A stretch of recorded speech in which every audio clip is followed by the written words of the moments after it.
Okay, so let's talk about some of the different ideas that we can use to apply this to the guitar.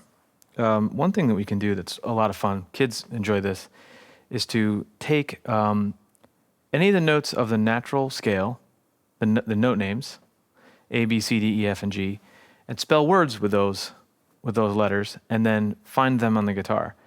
So for instance, if we had the word ace, A-C-E, you could find that on the low E string. So you'd have an A here, and then a C here, and an E here, right? You can go up to the next string, A, C, E. Right? Next string, A, C, E. Next is G string is A, C, E. Right? Then we have A, C, E, and A, C, E. That'll work for anybody. What's cool about that is you get to where you're breaking things up. You're jumping around a little bit. You're not constantly going one after the other. So if you're trying to figure out what note this is, you may have to count up from the open string up to find that note. Remember, if you do that, you can also count down. You know the 12th fret is the same as the open string, so you can always count down. That'll work. And that's fine. It's going to take some time to get comfortable with that stuff. But eventually you want to get to where you can just look at a note and know the name of it, like that's a B or that's a G, for instance. So along those lines, you can take any song that you already know, say a riff or something like that, and figure out the names of the notes. Like this one. You can take that riff, figure out the names of the notes, and then you can also put it on every string and use it as a fun way to learn other notes. Learn the same notes on other strings. So for instance, that was, if I figured that out, open A, B, C, D, E. It starts on an E. This is on the A string. So we're on E. It goes up to a G, back to an E, down to a D, down to a C, down to a B. So I could take that and I could put it on every string. For instance, what I have to do to figure that out is my highest note is a G, my lowest note is a B, so I have to make sure I have enough room to go up to a G and down to a B, and my starting note is an E. So I find an E, so let's start on the low E string. Here's an E, 12th fret, and go up to a G, back to an E, down to a D, down to C, down to B. E, E, G, E, D, C, B. All right, we did the A string. We can do the D string. This guy. Now it might be tempting this is an E, right? But you can't start here because you have to go all the way down to a B. And we don't have enough fretboard on that going in that direction. So we got to raise this an octave. There's our E right there, 14th fret. We're going to go up to a G, back to an E, down to D, down to C, down to B. All right? Next string. Find an E on the G string. It's on the 9th fret. You can figure that out. G, A, B, C, D, E. So we have E, E, up to G, back to E, D, C, B. Okay? B string, we have an open B. That's our lowest note. So we can use that. So we're going to go up to an E, B, C, D, E. Here's our E. E, E, G, E, D, C, B. And then we can do it again on the high E string. I'm going to start the 12th fret. E, E, up to G, E, D, C, B. There you go. That's a really fun little way. Any riffs that you know that you've learned in the past, put them on the guitar and use them to your advantage. What you can also do after you've done that for a while, you can also start to look at things vertically, and it'll make a lot more sense. You'll start to see how to connect the adjacent strings, and that's really very helpful. But start off with this horizontal approach. Cool. You can take the roots of the chords for any song that you know and play them, just the roots, along every string. That will help you to learn all these different chord inversions. If you ever have played around with the caged system, or you've maybe never heard of it, this is a great foundation for using the caged method. It will also help you with seeing scales and how to connect them, that sort of thing. So here's what you do. We take a song, I have a backing track here. The chords are just D to C to G, all major chords. What we're going to do is we're going to start along the low E string, and we're going to play the roots of those chords. And then we're going to go to the A string and the D string and so on and so on. All right, here we go. So here's the backing track. Okay. D, C, G. D, C, G. D, C, G. Let's switch to the A string. D, C, G. D, C, G. Switch to the D string. D, C, G. D, C, G. D, C, G. Switch to the G string. D, C, G. D, C, G. D, C, G. Switch to the B string. D, C, G. D, C, G. High E string. D, C, G.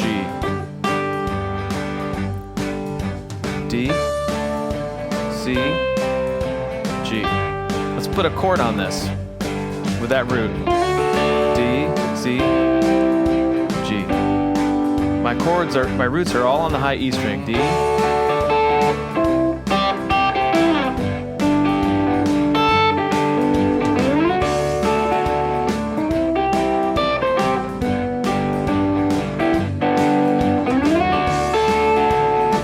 is part of the cage method. This is the EM cage. Let's switch to the B string root. These are all D shapes. Here's my G. D, C, G.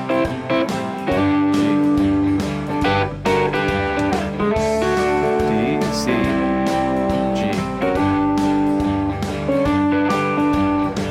D, C, G.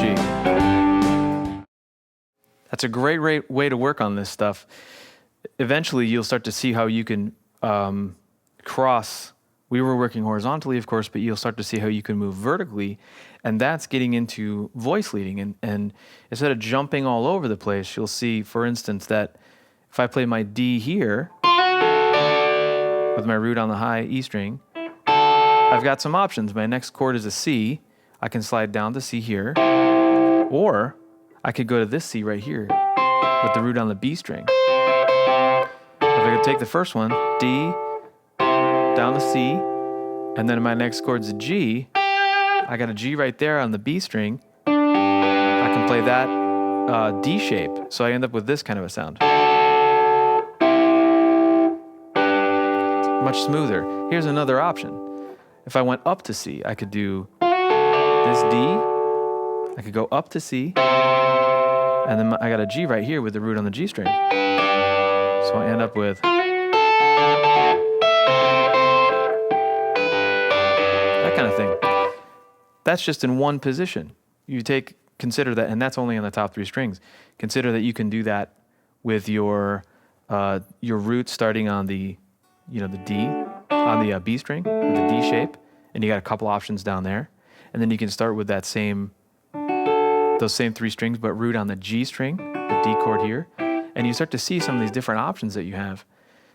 And that's only the top 3 strings. You can continue on down further and further. So that will also work with scales, by the way. But the beauty of this is you work on this, take a little piece at a time, work on it slowly, and gradually add to it, and you'll be really ripping it up. This is the basis. The cage method and seeing these notes horizontally is really the basis of players like Mark Knopfler. He uses a lot of these cage shapes for playing chords, obviously, but also for soloing. Cool, let's take a look at another example. You can improvise along one string. This is actually how I got started with this whole process. So what I have here is a backing track. It's all in D minor. You can use all the natural notes, A, B, C, D, E, F, G, and you can just improvise along the string, along each string. It's not a bad idea to take just a few notes and really get comfortable with them and move them around, and then add a note as you go. So here's how we would do this.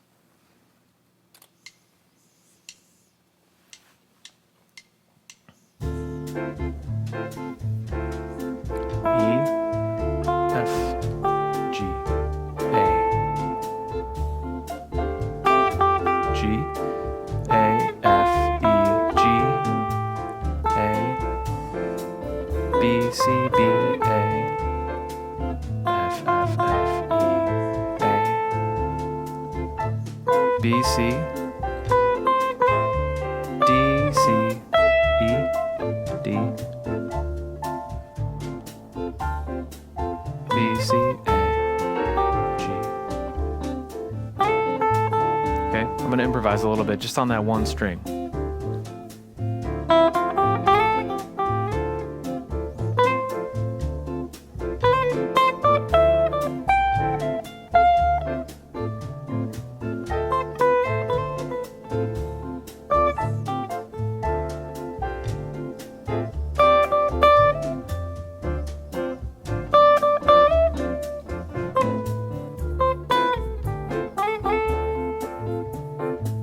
Okay, you can go to the B string, right? B, C, D, E, F, G, A, B.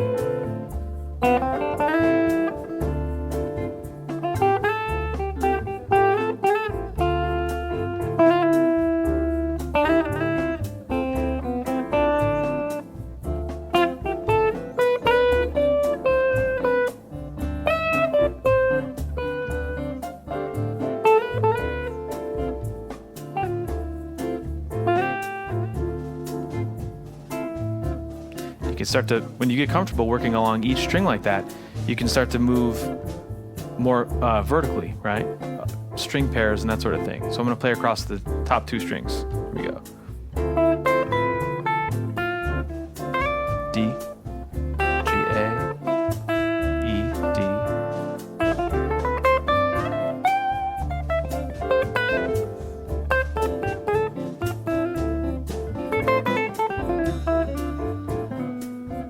I'm going to start moving around across the strings so you can see what you can do with this stuff. I'm thinking all the natural notes along each string.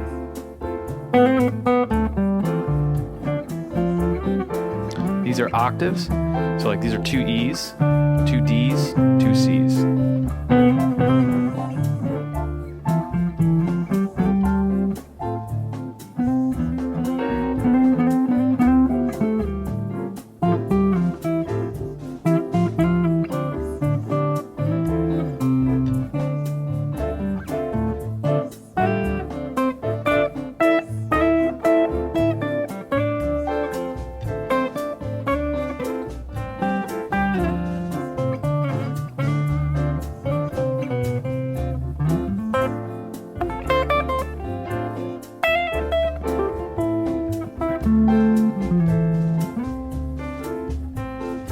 G, E, D, F,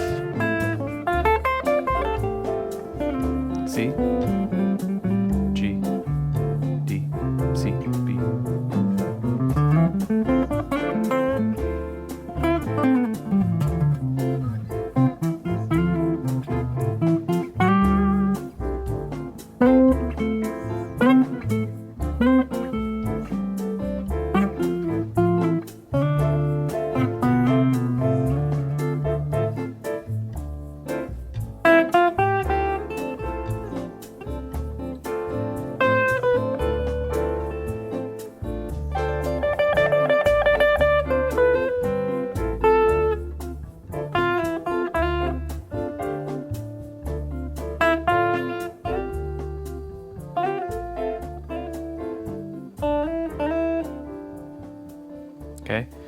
So there's some cool examples of how you can mess around with just one chord and all the notes along each string and start to connect them vertically.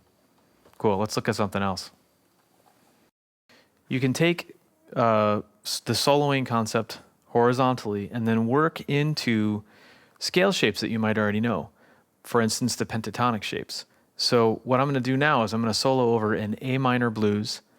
I'm going to work horizontally, and then I'm going to work my way into the A minor scale, and then back into along each string, and just kind of go back and forth like that. And you can see how when you work on this stuff horizontally, you're able to cut through some of these different shapes and connect everything. Here we go.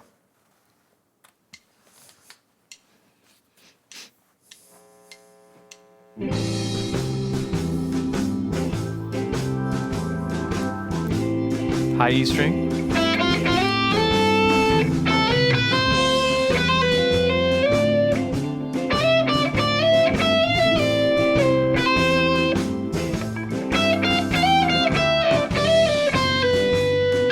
D string.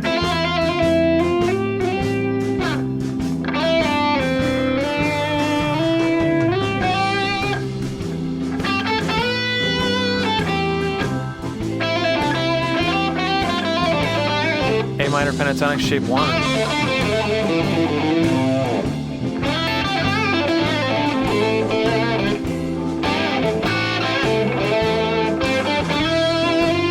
Along with G string.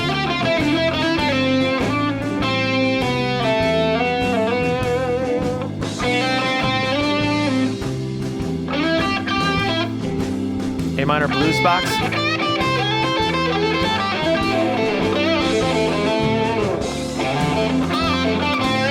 A minor pentatonic. Along the D string.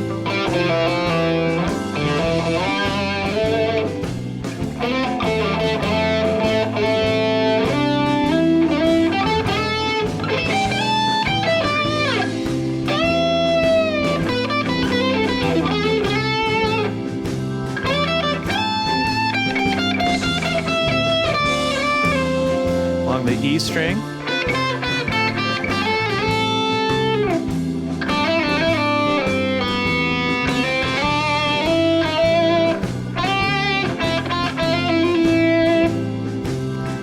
G string. G, A, B, C, D, E, F, G.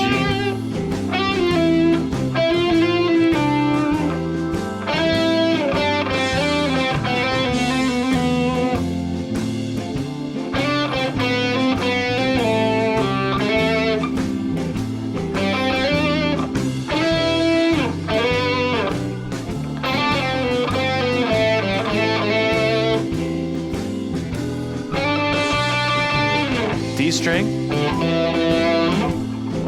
G, F, E, F, E, D, G, pentatonic,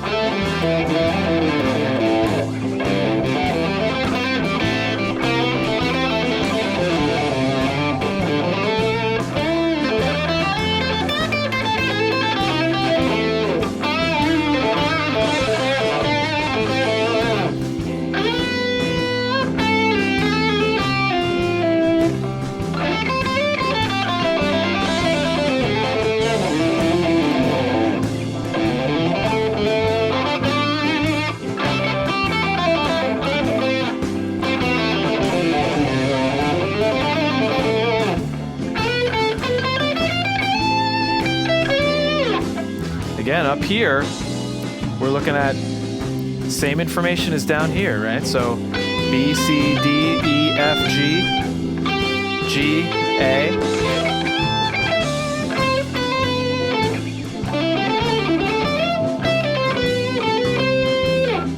A minor pentatonic shape 1.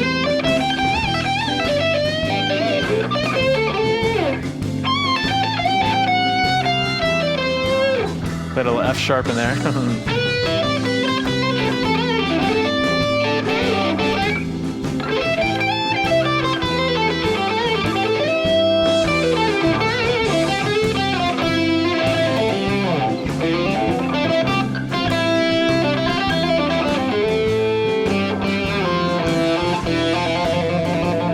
and F, G, A.